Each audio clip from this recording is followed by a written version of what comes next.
Ce programme vous est proposé par Castelbeer. Castelbeer, le goût de la réussite. Je suis Afrique, terre de tous les hommes. Je suis toi, moi, lui, l'autre, fier d'entreprendre, de réunir, de réussir. Je suis Afrique.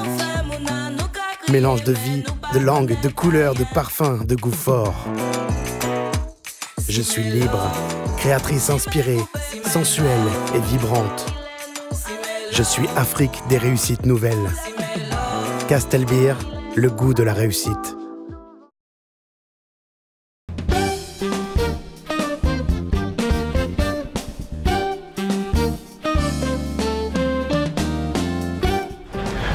Dans un univers hautement concurrentiel, votre image et votre réputation ne sont plus des atouts.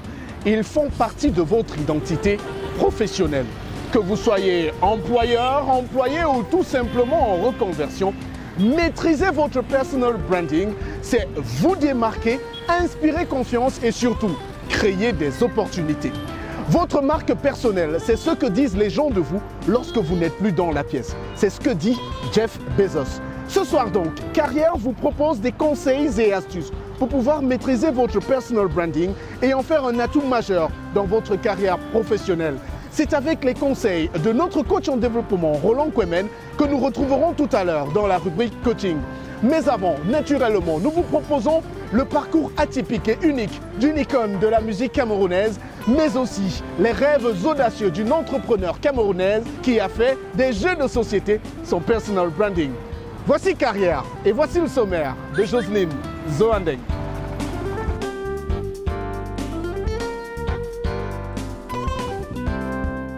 Au sommaire de Carrière, découvrez l'Undem, le jeu de société 100% made in Cameroun créé par Luna Ndong.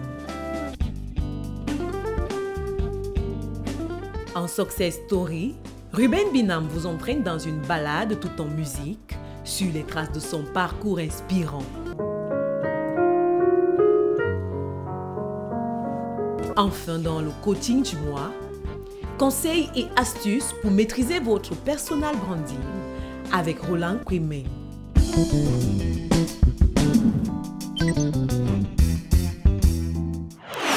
Bien plus qu'un simple divertissement, les jeux de société sont en fait un fabuleux outil de lien social, de créativité et même d'apprentissage. Que ce soit en famille, entre amis ou tout simplement dans le milieu professionnel, ils favorisent et créent des moments ludiques, uniques, qui permettent à la fois de se découvrir et de se réinventer. Des moments magiques dont Luna Ndong a fait son fonds de commerce à travers la création d'un jeu de société typiquement camerounais qui depuis 3 ans fait déjà son petit bonhomme de chemin sur le marché local. L'Undem, vous connaissez? Découvrons-le ensemble dans la rubrique Entreprendre.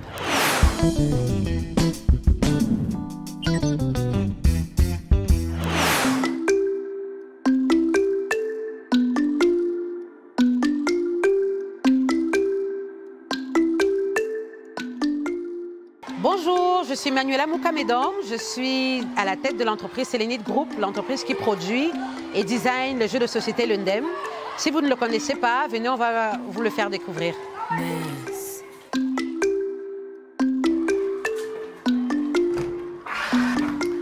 Alors, comme je vous disais, voici l'Undem, bienvenue dans le QG d'Undem. Donc c'est ici l'espace de création, de conception, là où tout le petit singe se met en marche pour créer ce produit que vous voyez là. Donc il existe en plusieurs versions. C'est un jeu thématique, donc il est décliné en plusieurs différentes versions.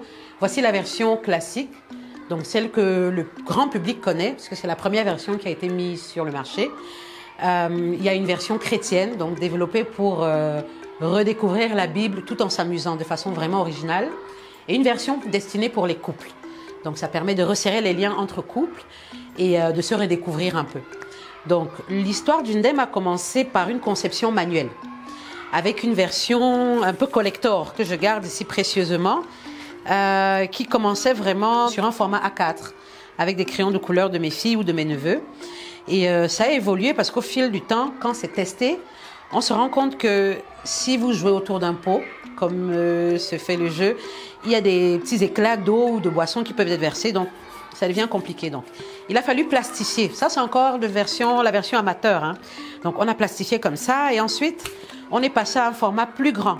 On a fait cette version-ci qui était toujours très dynamique, mais il y avait énormément de cases. Quand on pense à commercialiser un produit, il faut réduire un peu. Il faut calculer le temps de jeu, il faut calculer l'ergonomie du jeu, le scénario du jeu. Donc, il a fallu développer. On est allé à cette phase-ci. Ça, c'est une autre version qui a été testée en 2023, qui n'était pas encore sur le marché. Et donc, il ressemblait à ceci. Mais voilà, au niveau des pliures, au niveau des couleurs, c'était pas terrible. Donc, la version finale qui est présentement sur le marché, qui a été validée, et en passant qui est certifiée à l'OAPI, c'est celle-ci. Donc, une version quadriplie, imprimée directement sur du carton, et qui, au niveau de l'ergonomie et des couleurs, rend très bien.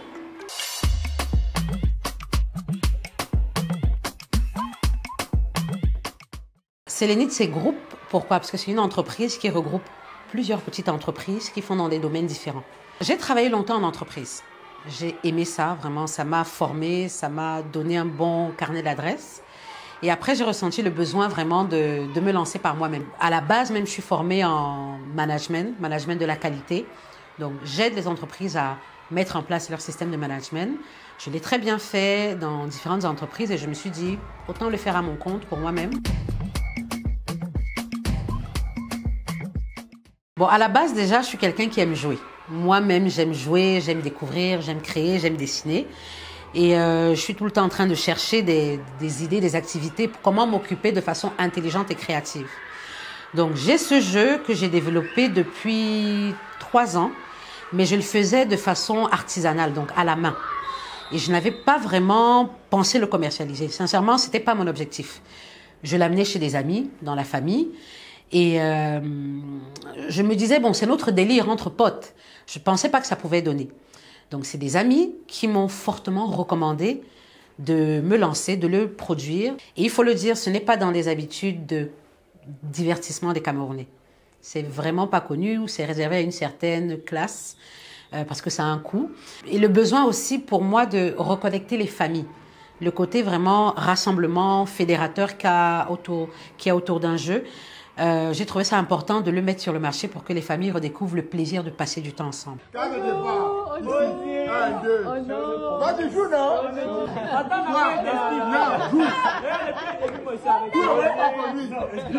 Alors, sur le marché, le produit a été très bien accueilli et vraiment, j'étais agréablement surprise parce que, voilà, quand on se lance, on ne sait pas si ça va marcher. Il faut dire qu'avant de me lancer, j'ai fait beaucoup de tests. J'ai fait des tests auprès des échantillons vraiment divers. J'ai pris des étudiants de soi. Je les invitais, venez, je paye à boire, vous testez un jeu, après vous me remplissez une fiche pour savoir au niveau des écritures, au niveau du scénario de jeu, comment est-ce que ça donne. Mais vraiment, j'ai pris des échantillons différents et auprès de différents âges pour voir comment c'était reçu. Et la première sortie, j'ai imprimé 500 pièces. Les 500 pièces sont parties comme des petits bouts de pain par le bouche à oreille. J'ai fait aucune publicité. Et ça m'a permis justement d'avoir un échantillon grande échelle. Donc ces retours-là m'ont permis vraiment de perfectionner le jeu et d'avoir cette version finale qui est là et qui est vraiment très bien accueillie. Ça c'est même quoi? C'est le Ndem. C'est le Ndem. C'est le Ndem. Le produit est créé depuis 2 ans, mais en attendant de le sortir, j'ai dû le certifier. Il faut passer par l'OAPI pour protéger la création. Pour moi, c'était important. C'est en avril de l'année dernière que j'ai reçu mon certificat de l'OAPI et donc que j'ai mis le produit sur le marché. Et oui, je peux dire que ça fait bouger les lignes parce que le produit est sollicité. Beaucoup de jeux de société qu'on reçoit en Afrique sont des jeux importés. Et les jeux, c'est une manière de présenter sa vision du monde. Le Monopoly, par exemple, c'est la vision capitaliste du monde qu'on a devant les yeux. Quand on a un produit tel que celui-ci ou d'autres qui existent, c'est une façon de présenter l'Afrique, de présenter une façon de se divertir à la camerounaise, Donc dans l'ambiance, la rigolade, la chicane, mais au-delà de tout, la bonne humeur. Mais c'est important d'avoir nos valeurs, nos propres idées, notre vision de ce que c'est que l'amusement, avec un côté éducatif aussi derrière, toujours une leçon, un message à passer à travers cette activité.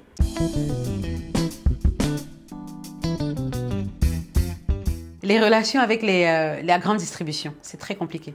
C'est un univers à part. Ils ont leur code, ils ont leur façon de fonctionner, ils ont leur délai, ce qui n'est pas toujours évident pour un entrepreneur. Parce que quand vous mettez le produit dehors, vous avez besoin de retour, donc que le client, pour moi, les supermarchés sont mes clients, qu'ils me retournent. Or, ils ne le font pas toujours à temps. Eux aussi, ils ont leurs contraintes, ils ont leur réalité. Donc, c'est très compliqué entre la phase où on dépose et la phase où on reçoit pour pouvoir avoir le capital nécessaire pour relancer une production. Donc, ça, c'est très compliqué.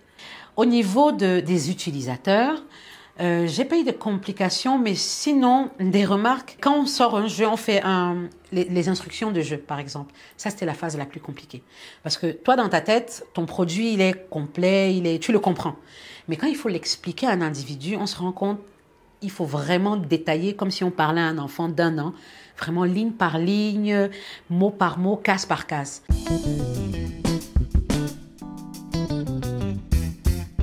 Notre ambition déjà, c'est de saturer le Cameroun. C'est déjà bien parti.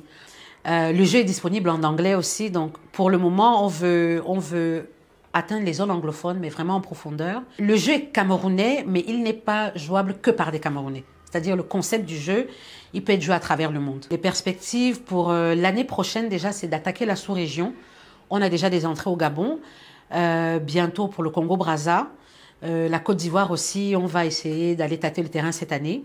D'ici 3 ans, s'implanter vraiment à l'international. Quand on dit vraiment, c'est pas des petites commandes, mais vraiment être référencé dans les centres de jeux, dans les ludothèques et dans les médiathèques.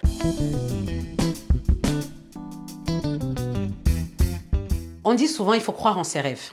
C'est vrai, mais il faut surtout transformer ses rêves en projets. C'est-à-dire à partir du moment où on pense à quelque chose, on rêve de quelque chose, il faut s'organiser, il faut être discipliné. On manque beaucoup de discipline. Il faut vraiment mettre en place des procédures, des façons de faire pour concrétiser ce que vous avez dans la tête. Et surtout, il ne faut pas ndem.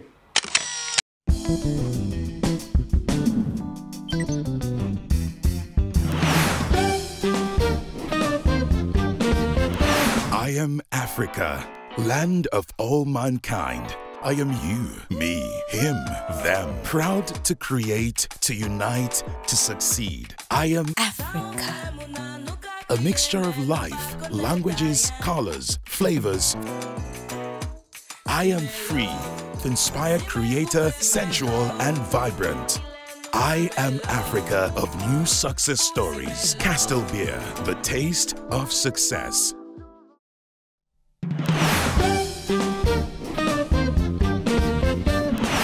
Je vous emmène à présent à la rencontre d'un artiste exceptionnel aux multiples facettes. Pianiste de génie, chef d'orchestre de talent, mais surtout entrepreneur culturel à succès, Ruben Binam a su tracer son chemin dans la musique camerounaise au point d'en devenir une figure de proue. L'enfant qui rêvait de devenir gardien de but comme Joseph-Antoine Bell est aujourd'hui un acteur majeur de la scène culturelle camerounaise. Ses rêves, ses aspirations, mais surtout son parcours atypique sont à retrouver dans cet entretien portrait inédit réalisé avec Patrick Amdem Towo et surtout Alain Gobert-Kwam au montage.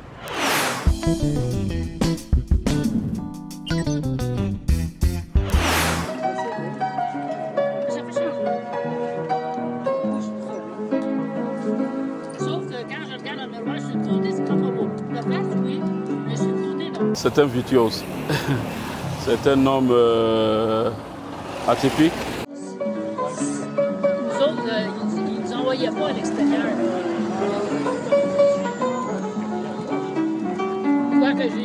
Sur un piano, ses doigts défilent sur les touches, faisant jaillir l'inspiration du moment. Dans son regard brûle une flamme incomparable qui consume l'âme et d'où s'échappent des mélopées uniques. Un rare concentré de sensibilité lorsqu'il est au piano ou sur scène et d'exigence et de rigueur dans la vie quotidienne.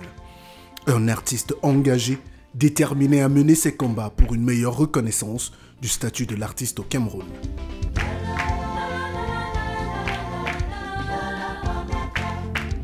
Difficile d'énumérer en un seul paragraphe tous les qualificatifs qui définissent Ruben Binam Bikoy. Vous pouvez l'applaudir parce que demain c'est eux. Voilà, on est là pour présenter le demain aussi.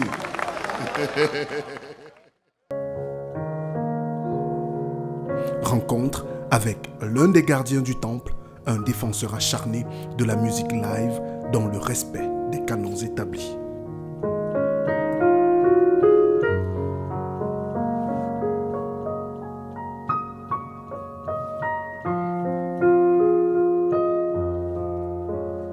Au centre culturel Ubuntu de Yaoundé, en plein cœur du quartier Fouda, dans une salle un peu exiguë de la résidente attenante au centre, Ruben Binam fait danser ses doigts sur les touches de son piano. En cette journée où il nous a accordé un rendez-vous pour le tournage de sa success story après plusieurs reports, la mélodie douce et entraînante qui résonne dans cette petite salle isolée nous plonge instantanément dans son univers singulier. C'est un canal qui s'ouvre. Mais ce n'est pas automatique, il y a des jours où on n'a rien dedans. Mais là, heureusement, il se passe des choses. Et j'ai pu improviser, parce que ça vous appartient déjà. Ça n'existait pas avant l'émission, donc. Belle entrée en matière pour raconter et retracer le parcours de ce virtuose du piano, polyinstrumentiste, chef d'orchestre de talent et producteur à succès. De quoi augurer un moment de partage tout en musique et en douceur, où l'art et l'émotion se mêlent harmonieusement. Je ne joue pas beaucoup d'instruments. En réalité, je suis pianiste et je dérive beaucoup sur les instruments à clavier par contre. Je dérive sur l'orgue, je dérive sur les synthétiseurs, je dérive sur l'accordéon que je suis en train d'apprendre. Mais pour le reste, je ne me suis pas tellement engagé. Mais je comprends le principe en tant que chef d'orchestre de ces autres instruments que je coordonne sans problème.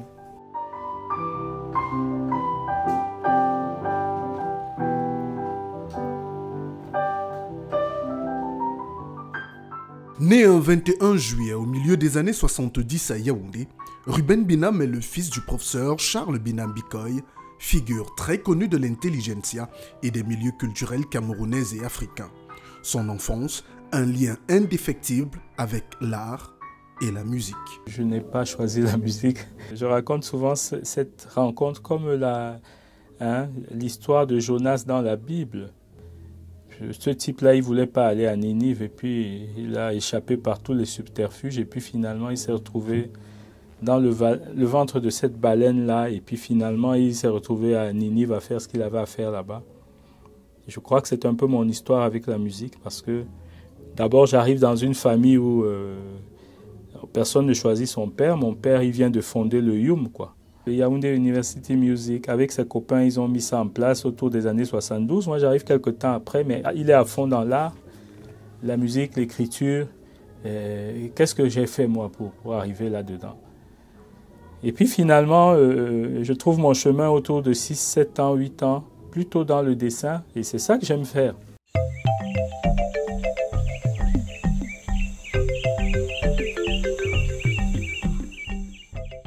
Dessin, peinture, chant, le petit Ruben navigue très tôt au cœur d'un univers artistique guidé par son papa qui ne lésine sur aucun moyen pour leur donner les bases dans la musique.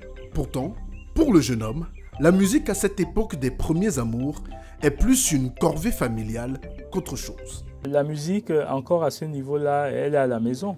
Quand je rentre et que le week-end il n'y a pas d'école, eh ben, c'est classe de chant à la maison. Et puis finalement, quand notre père, il n'a plus beaucoup de temps pour les classes de chant, tu vois, les enfants, ils se disent « Yes, ça y est, je vais aller jouer au foot ». Parce qu'après le football, quand j'allais vers mes 11 ans, 10, 11 ans, le foot, c'était ma passion. Je voulais être gardien de but et j'avais pour modèle un certain Joseph-Antoine Bell qui, à l'époque, caracolait. Il était capitaine des Girondins de Bordeaux. J'étais fan de Badou Zaki. On était en plein dans la Coupe d'Afrique au Maroc en 88. Et puis plus tard, en 90, Pompidou, le gardien argentin. Bon, entre les deux, Thomas Nkono aussi. Donc moi, je voulais être gardien de but. C'est ça qui m'intéressait et je dessinais. Et puis je faisais de la peinture. Quand notre père n'avait plus de temps pour faire les classes de chant, on nous a appelé un moniteur de musique, Jafet Major Mekoundé, paix à son âme. Et donc ce monsieur, c'est lui qui a pris le relais. Il nous a enseigné les bases du piano. Et donc j'ai fait mon premier thème avec lui d'ailleurs, c'était...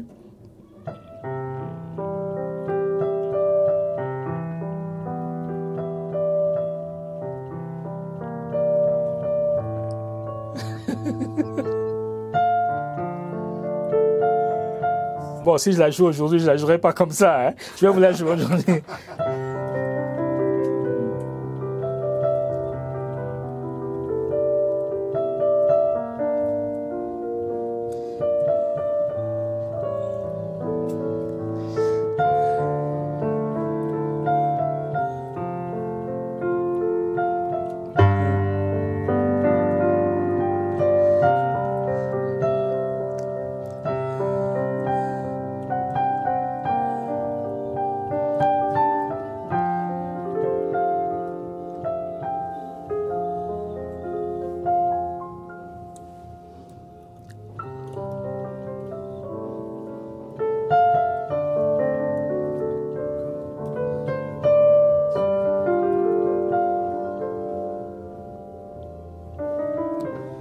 Voilà. J'en profite pour lui dire merci parce qu'il m'a mis les doigts sur le clavier. Et mon père, lui, par contre, il m'a fait entendre les notes. Dans l'intervalle de 7 à 10 ans, j'entendais les notes, tout ce qui passait comme musique, je le décryptais. Ça, c'est mon père qui m'a donné. Au milieu de ses cours de piano et de chant à domicile, surmontés par des parties endiablées de football avec ses amis du quartier, Ruben Binam entame sa scolarité à Yaoundé. Le primaire passé avec brio, il se retrouve au collège de la retraite et là encore, la musique va le rattraper. Au collège, au même moment, vous avez le principal du collège de la retraite, Feu Bellinga Clément Mathieu, qui décide que lui doit créer un orchestre. Quand il fait la tournée des classes, mes camarades me dénoncent parce qu'il arrive dans notre classe et alors qu'il y a des notions de musique ici, moi je fais le mort, toute la classe me pointe du doigt comme ça. Bon, c'est comme ça que commence mon histoire avec l'orchestre du collège de la retraite naissant, où je suis, tenez-vous bien, chanteur. Pas pianiste. Non, chanteur. Parce que le piano, j'avais encore pas approfondi beaucoup. Mais j'étais chanteur parce que ça, on faisait beaucoup avec notre père. On chantait des classiques de la chanson francophone. J'étais chanteur. Et une fille n'a rien trouvé de mieux à faire que de venir me coller pendant que je m'efforçais à chanter déjà devant la foule, quoi. C'était difficile. Et c'est l'une des choses qui m'a fait reculer. J'ai dit, ouais, ça c'est pas mon truc. C'est pas mon truc du tout. Mais je chantais apparemment et ils m'ont donné le statut de meilleur chanteur du collège. Et puis finalement, je me sens bien d'avoir reculé vers le piano parce que avec le piano, je me suis retrouvé là où j'aimais être en fait, là où on organise la musique.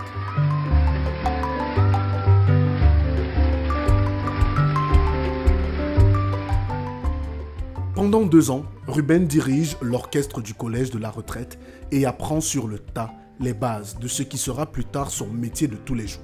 Chef d'orchestre, organisateur de la musique et directeur artistique.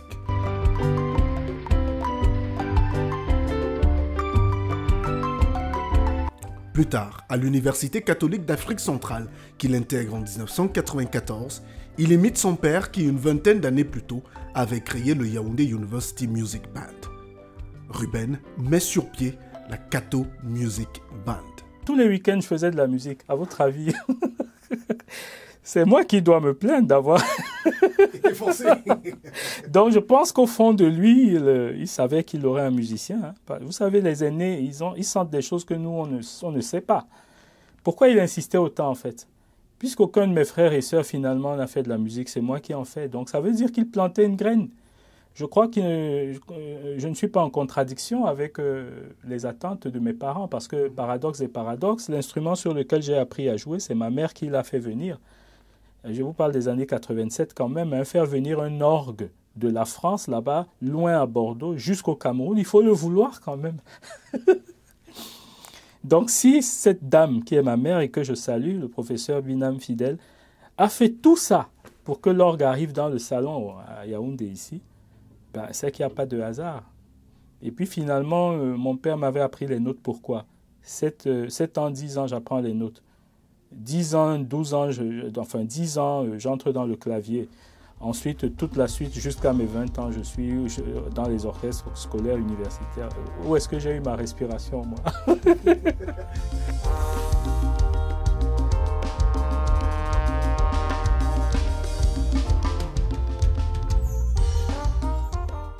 Direction le cœur du centre culturel Ubuntu. Occasion idoine pour évoquer la carrière professionnelle de Ruben Binam, une carrière qui débute au milieu des années 90. Sur la base du noyau de la Kato Music Band, va naître à Yaoundé le Makaz. Les choses se font de manière spontanée et naturelle parce que je suis à l'université, je prépare mes partiels. Lorsque Roger Minka, qui était déjà avec moi dans l'orchestre universitaire, il me donnait un coup de main sur cette activité-là. Lorsqu'il vient me chercher, je suis en plein stage bloqué. Et il vient me dire, écoute, j'ai besoin de toi. Mais c'est hors les murs de l'université catholique en Colbison. Il fallait aller en Colmesseng, chez Blik Bassi. Et là-bas, préparer un événement qui, je mets les doigts comme ça, vous comprendrez pourquoi, qui devait avoir lieu le 18 mai 1996. En fait, il avait un groupe, en dehors de ce qu'on faisait à l'université, il avait un groupe de copains au quartier, avec lesquels il faisait des petites choses là pour... Bon. Et puis finalement, ce groupe aurait eu un engagement pour le 18 mai. Et comme c'est sérieux, ça va se passer au centre-ville. Bon, il venait me chercher pour donner un peu plus de corps à ça. Et puis finalement, je m'engage dans cette histoire-là. Bon, je dis, OK, j'ai 2 semaines encore. Je vais voir comment je peux faire les deux, préparer mes partiels et en même temps leur donner un coup de main. J'arrive là-bas, je découvre des jeunes gens qui jouent, mais bon, qui ne savent pas que c'est important, que ce qu'ils font est intéressant, quoi. Je dis ça comme ça, c'était mes congénères. Je découvre notamment Blik Bassi parce qu'on est dans la cour de la maison familiale chez lui. Nelly Atangane et puis d'autres qui n'ont pas fait partie forcément de l'aventure finale. Mais... Et puis j'ai une émotion quand on joue ensemble. Et puis on revient encore. Finalement, l'histoire du 18 mai, là, ça n'a jamais eu lieu. Mais je crois que finalement, le destin a créé ce prétexte pour que je voie ces gens, que je ressente quelque chose. Et puis on est arrivé ici le 18 mai, ici. Et dans l'intérieur, derrière ces murs, là, on a créé formellement le groupe Makaz.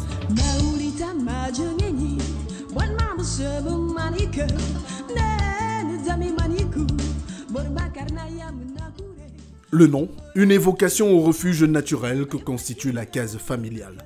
Un retour aux sources et un lieu de retraite naturel pour tous les mélomanes. Une prémonition par rapport au type de musique que le groupe propose à son public. Une fusion entre le jazz, le R&B, mais surtout les sonorités locales. Avec Serge Maboma, Koride Gemo, Rodi, Blik Bassi, Henri Okala et les autres, Ruben passe au niveau professionnel. J'ai jamais rien décidé. Décider, c'est présomptueux. Hein? Moi, j'ai tendance à dire souvent, mais si vous décidez tant, il fallait décider aussi le pays où vous seriez né, la famille où vous seriez né, la race qui serait la vôtre, la période où vous seriez né. On peut aller plus loin. Hein? Donc, je pense que l'être humain décide très peu de ce qui lui arrive dans la vie. Mais par contre, il doit assumer. Il doit assumer les interactions avec le monde, avec la vie, avec autrui. Et finalement, je pense que dans cette recherche de moi-même, je me suis simplement rendu compte à un moment donné que je devais suivre ce chemin. Comme je vous l'ai dit, rencontrer des jeunes gens là-bas en Colmesseng après Essos, ressentir ce que j'ai ressenti, me dire que ces jeunes gens-là, on doit se voir plus souvent et on doit faire des choses ensemble. C'est du ressenti. Et puis finalement, quand on fait les choses ensemble, on construit des chansons, on construit un vivre ensemble. Et puis finalement, ces chansons-là, il faut bien les enregistrer quelque part. Et là, on a tous les problèmes du monde pour le faire. Il faut trouver les solutions pour ça. Et puis finalement, on arrive à l'enregistrement de l'album. On rencontre quelqu'un, et là encore, c'est une rencontre. Je parle à Sam Bende, pour faire court, qui décide de regarder de près ce dont je lui ai si bien parlé, ce que je lui ai présenté avec une certaine assurance. Et puis, il vient à notre showcase et Et il saute de sa chaise. Et donc, je ne lui ai pas raconté d'histoire. Lui aussi, il entre dans la dynamique et il dit vraiment, ça, je vais m'occuper de ça, je vais le produire. Et c'est comme ça qu'on a notre premier producteur. Et notre premier album, finalement,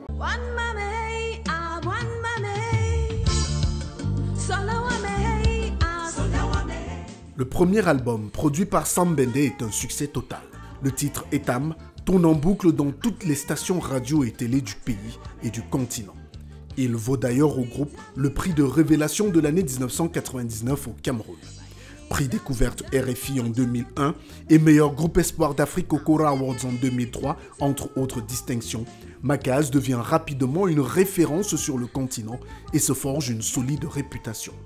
Une réputation qui parvient aux oreilles du Papi Groove, la légende Manu Dibango. On est au Baiser Salé dans les cheminements de Makaz qui devient un groupe international en 2001. Après le prix RFI en 2001, nous sommes en 2002 sur Paris pour nos interactions internationales. Il faut enregistrer le deuxième album. Je m'occupe de la production exécutive. Donc on est obligé de le faire à Paris parce que c'était le choix de nos bailleurs de fonds. Et puis c'était aussi notre choix parce qu'il fallait repartir sur une expérience différente de celle qu'on avait déjà au pluriel au Cameroun. Et donc entre les deux, entre le studio et les interactions professionnelles, eh bien, il y a le Baiser Salé, ce jazz club-là qui nous a adoptés à Paris. Et donc, nous avons un premier showcase au Baiser Salé. Et puis, on finit de faire le son et on entre dans nos loges. Et pendant qu'on est en train de se préparer dans les loges, la concentration et tout, on entend ce rire-là. Ce rire que le monde entier connaît. Et il est en train d'accéder à nos loges. Et on se retrouve nez à nez avec le géant Manu Dibango. Et là, on est choqués.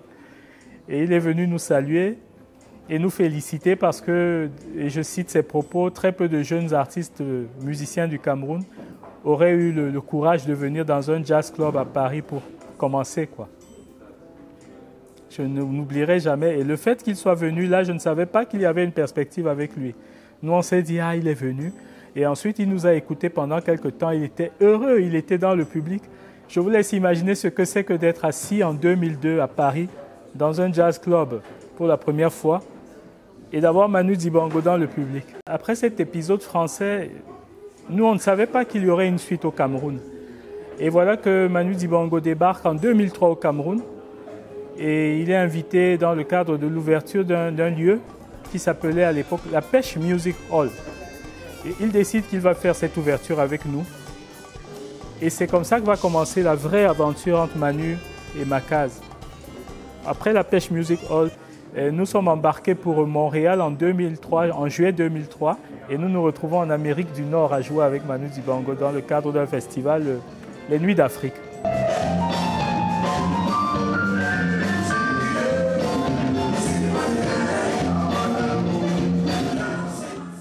Trois albums, Etam, Doulou, Fly Away. Une tournée mémorable de près de 150 concerts à travers le monde entre 2003 et 2004. Makaz propulse ses membres à un niveau rarement atteint par un groupe camerounais au début du 21e siècle. Pourtant, après 15 ans à diriger la structure Makaz, Ruben ressent naturellement le besoin de passer à autre chose. Makaz a été une locomotive pour beaucoup de personnes. Pour ceux qui étaient dans le groupe et pour ceux qui étaient en interaction avec ce groupe-là, je pense qu'ils ont eu énormément à apprendre de cette expérience. Moi, j'ai appris énormément de cette expérience. De toutes les manières, c'est le véhicule qui m'a amené dans la vie professionnelle. Ensuite, à un moment donné, j'ai évidemment 15 ans à être responsable d'un projet artistique. C'est beaucoup trop, je trouve. C'est beaucoup trop. Parce que la plupart des projets artistiques dont nous parlons dans le monde qui ont eu du succès, ce n'est pas 15 ans, c'est 5 ans, c'est 3 ans. Bon, après, il y en a qui, comme Kassav, le groupe Kassav dépasse les décennies, mais ça c'est exceptionnel, ce n'est pas la norme. Et donc je me suis occupé de Makaz 15 ans. Donc en 2011, moi, j'ai envie d'arrêter, pas pour casser quelque chose, pas parce que je suis en colère, non, mais parce qu'entre-temps, j'ai développé une plateforme beaucoup plus importante qui est censé aider Makaz d'une autre manière. Et je suis à l'étroit à l'intérieur de la cellule de départ Par contre, en développant cette plateforme que vous voyez aujourd'hui, on peut aider un projet et d'autres encore. Donc la question, c'était d'aller plus loin que le noyau de départ. Et puis cette phrase encore, et si le grain ne meurt? et encore, d'être devenu promoteur, entrepreneur culturel dans un pays qui a besoin qu'on voit plus loin que son petit ego d'artiste, je n'avais pas le choix, je devais sortir de l'œuf. Et il fallait, en sortant de l'œuf, arriver à des étapes, comme je le disais, de structuration et de contribution au niveau social et même stratégique.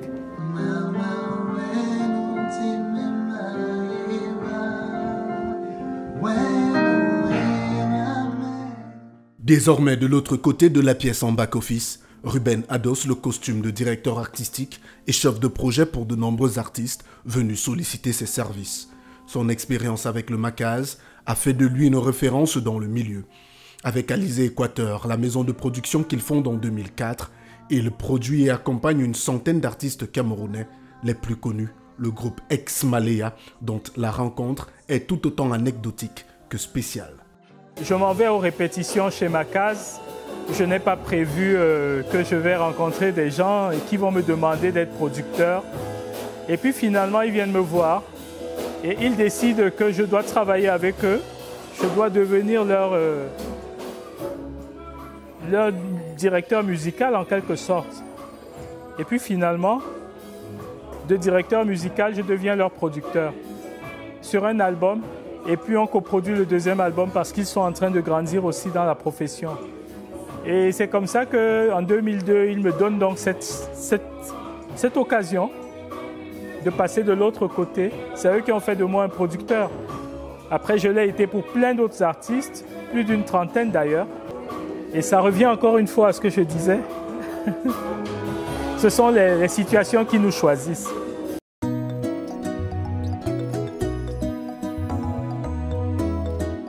Les albums Exil et Ex Malea qu'il produit pour le groupe propulsent Roger, Auguste et Aïs au sommet des charts et en fait des stars continentales et planétaires. La collaboration avec le groupe se poursuit bien au-delà de la production de ces albums. En 2014, Ruben Binam est aux côtés du groupe lors de leur concert inédit à l'Olympia Bruno Cocatrix de Paris en France. Vous savez, quand on est producteur, ce n'est pas toujours la joie, hein.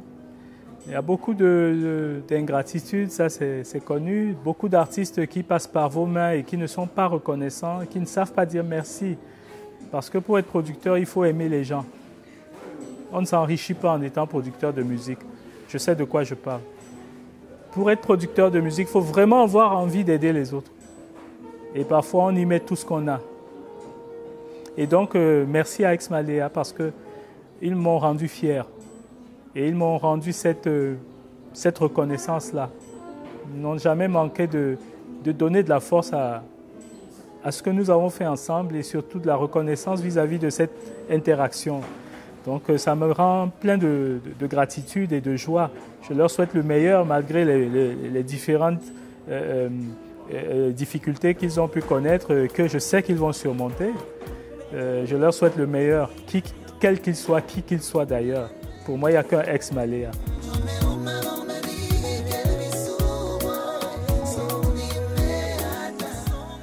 Dans chacun des albums qu'il signe en tant que directeur artistique, producteur ou même auteur, Ruben imprime une empreinte indélébile.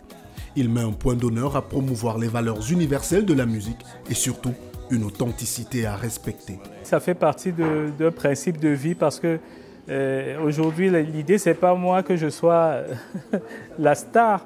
L'idée, c'est qu'on puisse contribuer à mettre en selle des artistes qui vont faire la fierté du patrimoine musical et culturel africain au niveau mondial. Donc, je suis de ceux qui disent aujourd'hui, les enjeux sont tels que l'Afrique doit s'affirmer au niveau mondial, loin de l'esbrouf. Parce que ce qui m'écoeure aujourd'hui, c'est que la musique africaine, et j'assume ce que je dis, ça va plaire, ça va pas plaire, c'est pas la question, j'assume ce que je dis. La musique africaine aujourd'hui, elle est basée sur l'esbrouf. Allez chercher ce mot dans le dictionnaire pour ceux qui vont écouter. L'esbrouf, c'est-à-dire une espèce d'escroquerie intellectuelle où on met, je sais pas moi, où on met en avant ceux qui marchent avec des béquilles, quoi. L'esbrouf. Alors moi, je travaille pour que demain, après-demain, Manu Dibango, Francis Bébé, qui n'ont pas été du tout dans la tricherie, mais qui ont été de vrais artistes, de vrais musiciens au sens où on l'entend, c'est-à-dire ils sont capables de se tenir sur scène sans un ordinateur, suivez mon regard, sans un ordinateur et de faire de la musique. Ils sont capables d'utiliser leurs doigts, leurs pieds pour jouer d'un instrument de musique. Ça nous manque, ça. Et donc aujourd'hui, notamment dans le cadre de ce centre culturel Ubuntu, c'est le travail que nous faisons H24. Développer des artistes qui vont faire la fierté de l'Afrique et du Cameroun et qui seront de vrais artistes capables de s'exprimer sur scène, de jouer en live et de s'assumer en tant que personnalité artistique.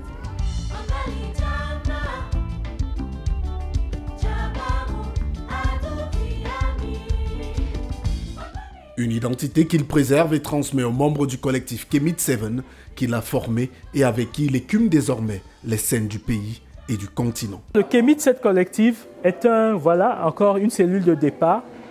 C'est l'équipe avec laquelle je travaille tous les jours pour mettre en forme cette dynamique-là. Donc je les salue aussi parce que ce sont des jeunes gens, des jeunes filles qui ont pris le pari de suivre ce chemin-là. C'est difficile de travailler, hein. Je ne suis pas tendre tous les jours, désolé. Et eux, ils ont accepté de travailler avec une personne comme moi qui est assez dure dans le travail. Et ils sont là pour la plupart depuis 10 ans. Pour les plus récents depuis 5, 6, 7 ans. Et ils tiennent, ils s'affirment, ils se construisent dans le cadre d'un projet, ils se construisent individuellement. Et il s'affirme aussi dans l'univers culturel et musical du Cameroun et de l'Afrique, je crois.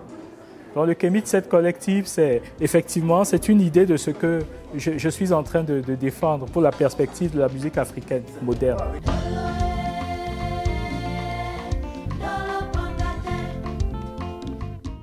Et pour centraliser la gestion de toute cette machinerie et l'implémentation de sa vision unique, Ruben n'a pas hésité à transformer l'arrière-cour de son domicile familial en un centre culturel unique, le complexe culturel Ubuntu.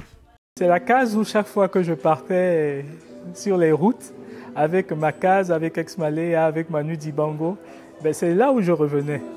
Et chaque fois, j'étais triste de revenir dans une cour qui était, ma foi, boueuse, herbée.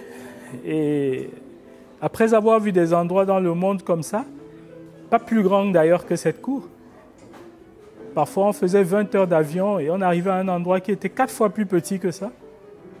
Et on se disait, mais j'aurais pu rester dans ma cour chez moi et jouer. Ou alors non, j'aurais pu rester à la terre battue et faire la même chose, le même concert à Yaoundé. J'aurais pu. Pourquoi est-ce que nous, partant d'Afrique, on doit toujours faire plus de sacrifices que les autres? La question que je pose à ce niveau, est-ce que le musicien qui est né à Toulon a besoin de venir jouer à Ezeka pour développer sa carrière? La réponse est non. Est-ce que le musicien qui est né à Cambridge a besoin de venir jouer à, ma foi, à Idenao pour s'en sortir professionnellement? Non. Pourquoi le musicien qui est né à Ezeka, à Edea, à Bafang, à Garoua, doit partir jouer à Cambridge, à Paris, à Oxford ou je ne sais où pour réussir sa carrière? Moi, je l'ai fait et j'ai vu, ce n'est pas une bonne chose pour les musiciens africains de construire cette démarche parce que de toutes les manières, vous partez perdant dès le départ. Pour déplacer un orchestre comme le Kemit 7 collectif, il me faudrait quoi? 15 billets d'avion? Vous savez économiquement ce que ça me coûte? À l'époque, je l'ai fait avec ma case, 7 billets d'avion systématiquement, aller-retour. Pas une fois, pas 2 fois, pas 10 fois, N fois. À un moment donné, il faut faire un bilan économique et changer d'approche. Et à force justement de subir ça en tant que leader de projet artistique, moi j'ai dit non, ça suffit, il faut qu'on joue chez nous. Mais pour qu'on joue chez nous, qu'est-ce qu'on va faire? On va s'asseoir sur le bord de la route et dire on n'a pas fait ci, les pouvoirs publics n'ont pas fait ça, tel n'a pas fait ça. On n'en sortira jamais. Donc finalement, moi j'ai pris le pari de faire ma petite part. Qui a besoin d'une scène? C'est moi. Alors puisque j'ai besoin d'une scène, je construis ma scène et je fais mon métier.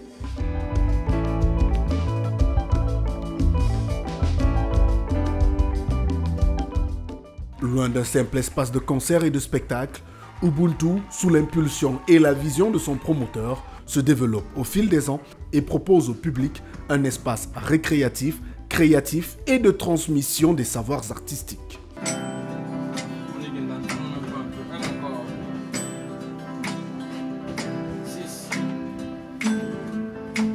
Entre les ateliers pour enfants durant les vacances et les week-ends, ainsi que les salles de répétition et studios d'enregistrement pour artistes, le complexe Ubuntu est aussi une école.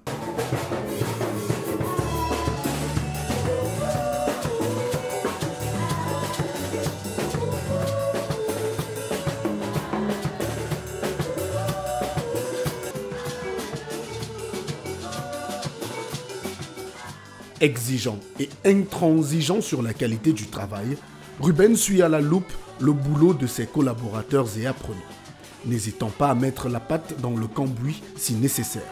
Entre deux séquences de notre tournage, il est sollicité pour donner son avis sur les répétitions de ses musiciens en pleine préparation d'un spectacle. Qui fait le chœur spécifiquement? Vous êtes 3 au chœur. Pourquoi il n'y a pas le truc où chacun vient au chœur? Ah, tu veux les starifier. Vous êtes en train de changer le monde, changez-le, pas à demi quoi, changez-le. La starification, là, depuis qu'on fait ça au Cameroun, ça a amené qui où? Donc tout le monde va faire le chœur. Celui qui a un tour de chant, il descend, il se change et puis il revient transformé. Là, il vient en mode star. C'est ce que vous allez faire ce jour-là. D'accord? Changez votre monde. Ne faites pas comme ça s'est déjà fait et ça n'a pas fonctionné. Si ça n'a pas fonctionné, ça veut dire qu'on peut faire autrement et essayer. On voit un peu si ça ne nous amène pas quelque part.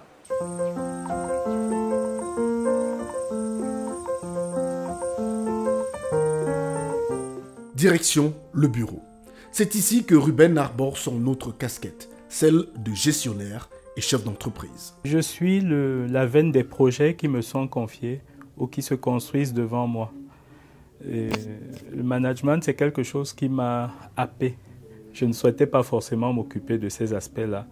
Et puis finalement, il fallait faire les choses, trouver des solutions au fur et à mesure que les projets se mettaient en place. Et en fonction de la recherche des solutions, il a fallu se structurer. Et aujourd'hui, on arrive à ça.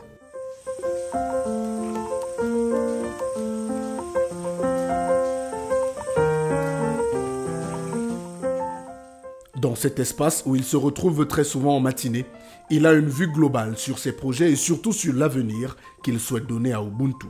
Une vision unique calquée sur les valeurs africaines ancestrales. Je considère personnellement ce que vous voyez, le complexe Ubuntu, comme un point de départ, une maquette, une cellule mère. L'idée, c'est de l'emmener partout où cela est possible. Déjà, Ubuntu, c'est universel. C'est un concept que l'Afrique donne au monde. On parle souvent de la charité africaine, on parle souvent de la générosité africaine. Finalement, c'est cette charité qui nous a ouverts au monde. Malheureusement, pour les conséquences que l'on sait. Si nous n'avions pas voulu que les gens viennent sur nos côtes, ils ne seraient pas venus. Donc, c'est Ubuntu qui a fait que ces bateaux accostent chez nous. On les a pris comme nous, on sait prendre les gens. Et eux, ils sont venus avec des fers et avec de la poudre à canon pour nous enchaîner et nous déporter. Mais ceux qui s'arrêtent à cette image, à mon humble avis, se trompent. Parce qu'il faut regarder au-delà de cette image. Le fait qu'ils nous aient déportés fait que nous soyons dans les 4 coins du monde aujourd'hui. Après les larmes, peut-être le réconfort. D'un autre côté, si nous n'avions pas voulu, après avoir vécu cela quelques siècles plus tôt, les recevoir une nouvelle fois encore avec leur Bible et leur évangélisation, ils ne seraient pas entrés chez nous. Et pourtant, nous avons réussi à pardonner et une nouvelle fois à leur tendre la main. Et ils sont venus sous une forme de colonialisme, dans un dessein de colonialisme. À chaque fois, c'est Ubuntu qui a permis que nous puissions faire preuve de résilience, de pardon et surtout d'humanité, malgré tout. Et je crois qu'Ubuntu, c'est un concept que l'Afrique a enseigné au monde. Par-delà les douleurs, par-delà les frictions, par-delà les contradictions, la paix, le vivre ensemble. Et le président Nelson Mandela et l'archevêque Desmond Tutu, qui ont finalement rendu ce concept populaire, donc universel, avaient raison, puisqu'il a fondé la nation arc-en-ciel en Afrique du Sud. Elle n'est pas parfaite, mais c'est un idéal à poursuivre. Donc Ubuntu doit aller le plus loin possible. Partout où l'humanité s'exprime, Ubuntu doit y aller. Imaginez un centre culturel Ubuntu à New York. Imaginez un centre culturel Ubuntu à N'Djamena, à Bangui, à Pointe-Noire, à Mombasa.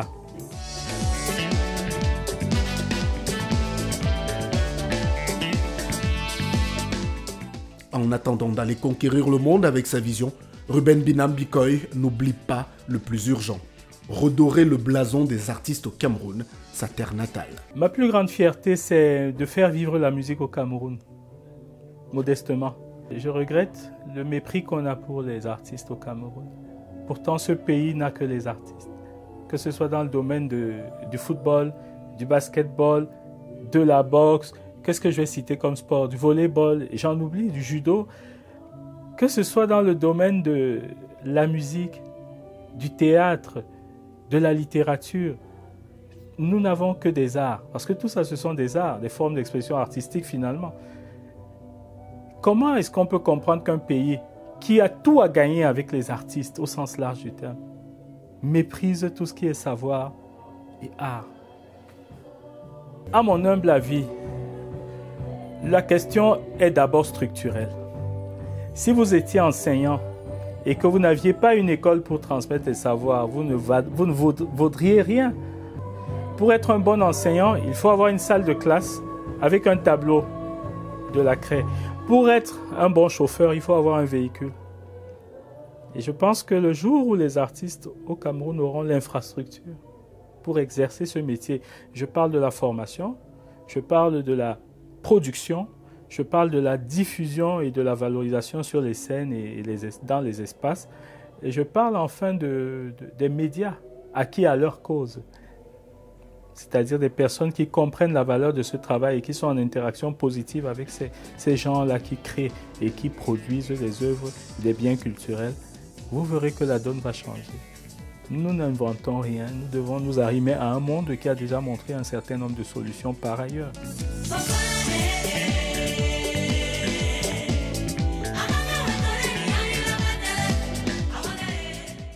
Généreux et affable, Ruben garde la flamme de la musique présente dans un coin de sa vie.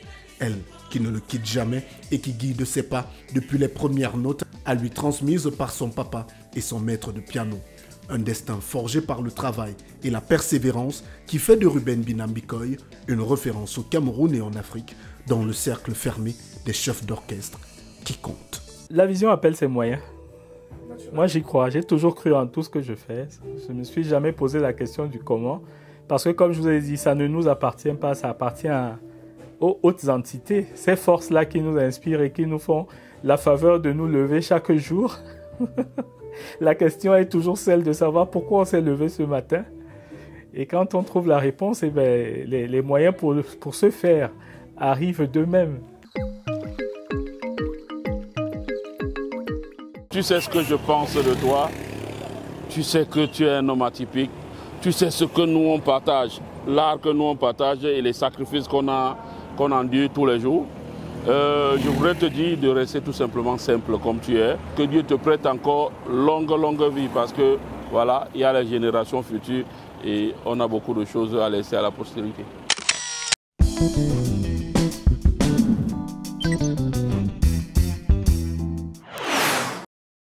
Toujours avec notre invité en Success Story avec qui nous achevons à présent ce cheminement autour de sa trajectoire unique, Ruben Binam, qui est pianiste, chef d'orchestre et promoteur culturel.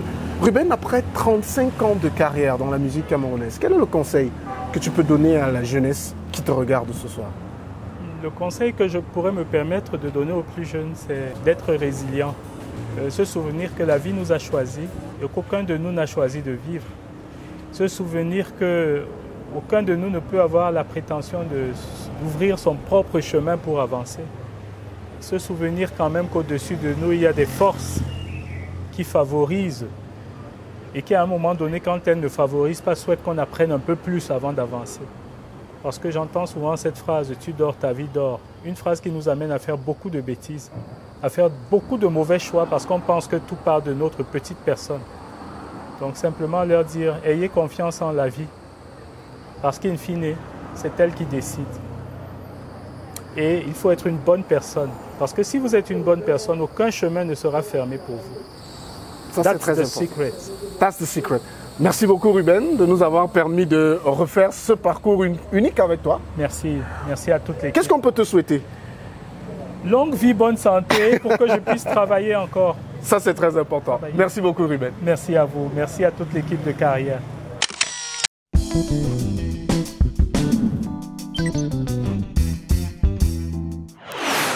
J'espère que vous avez apprécié à sa juste valeur cette belle balade musicale autour de la carrière tout à fait inspirante de Ruben Binam Bikoy. Il est temps à présent d'aller retrouver notre coach en développement personnel pour développer et surtout comprendre ce que je vous annonçais en début d'émission. Le thème de ce soir, le personal branding, c'est le coaching de carrière.